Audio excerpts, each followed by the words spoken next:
পরীক্ষায় এই ধরনের অঙ্ক তুমি তো বেসিকে করতেই পারবে, কিন্তু বেসিকে করে লাভ কি?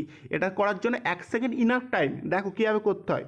কি বলছে, এই যে এই অঙ্কটা তো আছে, তো এই অঙ্কটার ক্ষেত্রে একবার বলছে তুমি শুধু এই অঙ্কটা 2-3 বার প্র্যাকটিস করো, ব্যাস তোমার এই শর্ট ট্রিক্সটা মনে পড়ে থাকবে। কারণ বেসিকে তো সবাই করতে পারবে, আর বেসিকে করলে ফালতু টাইম নষ্ট হবে। এই এই অঙ্ক পরীক্ষায় আসে, আর এই অঙ্কটা শর্ট ট্রিক্সটা দেখে নাও। দেখো কীভাবে করতে হয়। এখানে 2টো 9 আছে তো, ঠিক আছে, এই 2টো 9কে তুমি এখানে লিখে দাও। এটা ফার্স্ট স্টেপ ছিল। এখানে 3টে 9 আছে, এই 3টে 9-এর জন্য এখানে 3টে 0 লিখে দাও, ঠিক আছে। আর এই যে 98 আছে আর 99 আছে, এই দুটো বিয়োগ করে দাও। বিয়োগ করলে কী হবে?